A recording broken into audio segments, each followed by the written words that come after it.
outstanding performance,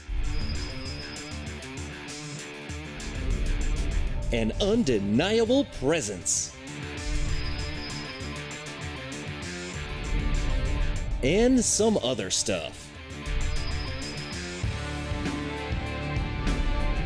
Looking to buy a 4th gen F-body? All right, let's roll.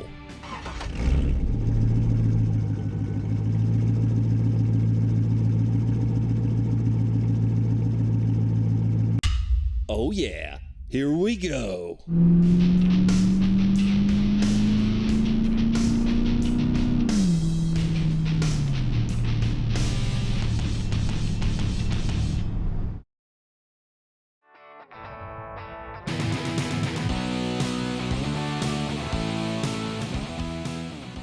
As someone who's owned and daily driven a 2002 Z28 for the last 3 years, I'd like to share with you my personal experiences from owning one of these cars and what you can expect when buying one.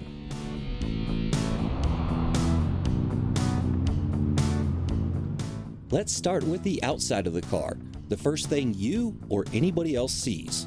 Start with looking for chassis rust, which on these unibody cars can be a problem depending on where the car has lived its entire life.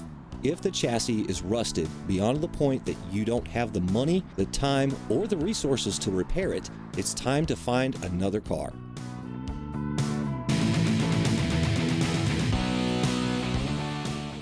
Now let's talk about the paint. These cars are at least 20 years old, and unless they've been garage kept or repainted, chances are you're going to see what's known as either the GM fade, clear coat failure, or other terms. Places to look for clear coat failure on these cars: the sail, the wing in the back, the bumpers both front and back. Another issue to look for on these cars is the bulging of the front fenders, particularly at the bottom. This is most commonly the result of the car being jacked up at the wrong points. T-tops. Yeah, they're cool. They are probably going to leak. Doesn't matter how well the car's been taken care of over its life, chances are you're going to have a leak somewhere. But if you're willing to overlook that or fix it, they are a wonderful feature of the car which you just don't see anymore.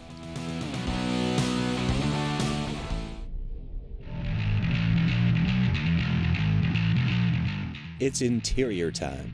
Anybody that's familiar with GM cars from the late 90s, early 2000s knows that their interiors are not the greatest quality. Fast forward 20 years, and of course, depending on how the car's been treated, the interior may or may not need some TLC. These cars are absolutely notorious for having dash cracks. Either 1, 2, 3, or the thing is just completely in pieces. The center console. Chances are the hinges are broken or the padding has been worn down due to people using it as an armrest over the last 20 years or so. And I'm not gonna lie, it's a very comfortable armrest. Other than that, things to look for in the interior are general wear and tear. For example, the trim piece that holds my window switches and door lock switch in place on the driver's side is broken. It's being held down with that beautiful black tape.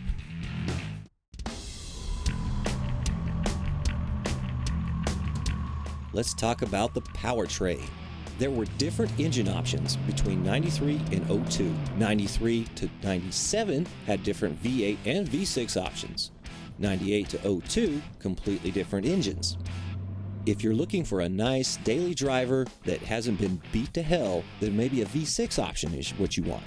A key thing to look for, though, if you want a V8 is the term LS1.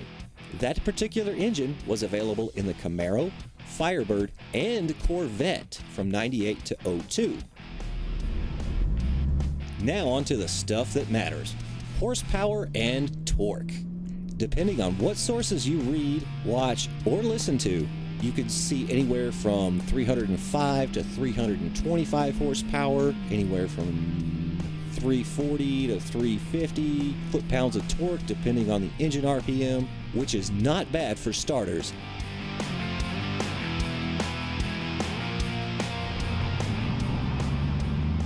Things to look for on the engine. One thing you're probably going to have to contend with on these engines is engine sensor replacement. I don't want to get into what these sensors do, but just be aware if the car still has the original sensors, chances are some of them are going to need to be replaced. Most of these can still be found at a local auto parts store. Now it's time for the transmission. On these cars, you had two options: the T56 standard transmission or the 4L60E automatic transmission. If you Google 4L60E problems, you'll find a bajillion results. If the car's been abused over the years and it has the 4L60E, you're probably looking into getting it rebuilt. If the car has been taken care of, driven normally for the most part, with some spirited driving mixed in, you're probably okay.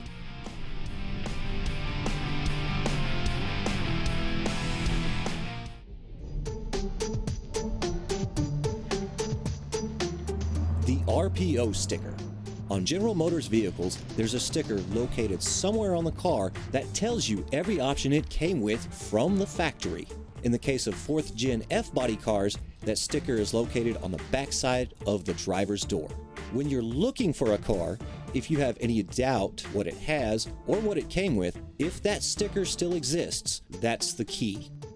The alphanumeric code on the RPO sticker just designates what options were available on the car.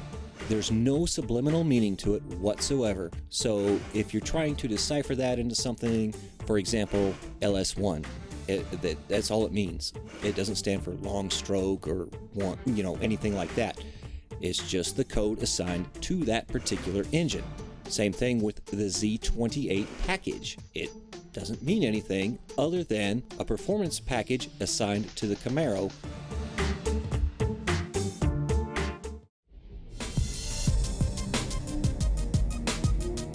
Now let's talk suspension. What gives you more bounce to the ounce? Depending on how the car's been treated its entire life, chances are some, if not all of these components are going to need to be replaced. And steering components are in this category as well. Things to look for are shocks, springs, lower rear control arms, panhard bar, ball joints, tie rods, etc. There's a ton of aftermarket options available for all of these parts. As the saying goes, you get what you pay for. Don't get the cheap stuff. If you know the shocks need to be replaced, but you have a little bit of time, save up the money and get some good ones. Same thing with springs, tie rod ends, panhard bar, etc.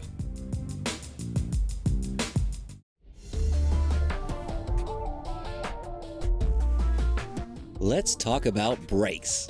Arguably one of the most important systems on any vehicle. Late model 4th Gen F-bodies came equipped with 4-wheel disc brakes and 4-wheel ABS from the factory. These features made the stopping power of the car pretty impressive. Another option available on these cars was traction control. If you get a car that came equipped with traction control, just know that it's turned on by default. It's easy to turn off though. One push of a button on the dash and now you have a traditional front-engine rear-wheel drive car ready for fun. However, with the traction control enabled, if it kicks in, it's a little scary to be honest. It works by disabling the throttle and then fluttering your rear brakes. There are many debates about the traction control system on these cars. In my personal experience, it's saved me a couple of times when turning into an intersection on icy roads. As with anything else on these cars, there are many upgrades available for the braking system. If you plan to daily drive the car, a stock brake system will work just fine. If you plan to race the car, it's a good idea to go ahead and upgrade to something else. It's more important to be able to stop, then go. Things happen really fast at 100+ miles an hour. That's not where you want to find the weak points in your braking system or anything else on the car for that matter. So if the car you're looking at needs new braking components, replace that stuff first.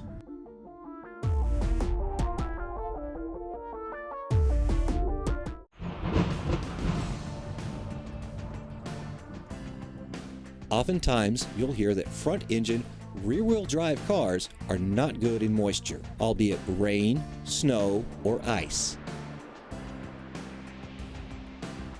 I can tell you from personal experience that the car will drive on snow and ice as long as you're smart. Don't try to do anything fancy, just drive the car.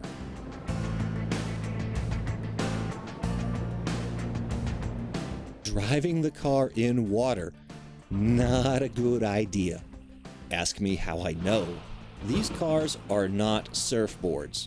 Do not try to take them in deep water at all. I made this mistake once turning into an intersection. I could not see how deep the water was and ended up flooding my car. I ended up vacuuming out at least 5 gallons of water from inside the car and then spent a week and a half trying to dry out the car. This was a combination of using fans, a dehumidifier, baking soda in bowls. In my case, I was successful and got the car dried out. A word of advice to anybody that finds themselves in this situation. While trying to get rid of the moisture in the car, don't use any air fresheners or smell good products. If mold is starting to form underneath the carpet, you want to be able to smell it, not cover it up.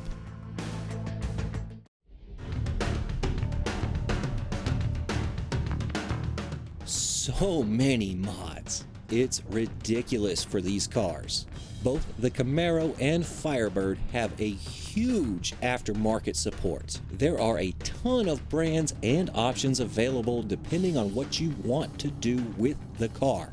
If you want to build a flat-out race car, there's options. If you want to build a good street car, there's options. If you want a nice daily driver, there's options. While parts for these cars are readily available, realize that some of these parts are proprietary to either the Camaro or Firebird.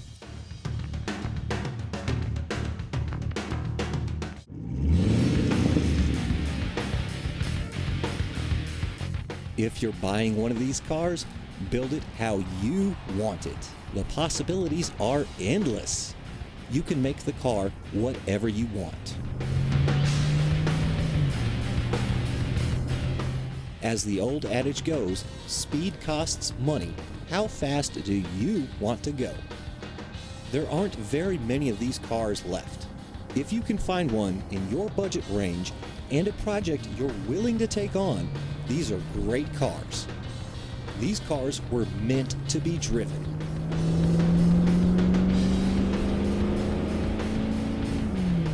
So if you buy one, please plan to drive it.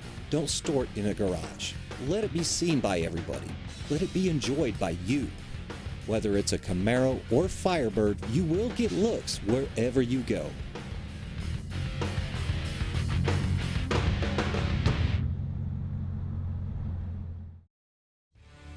Thanks for watching. I hope you enjoyed this video and it gives you some valuable information when deciding which F-body you want to purchase.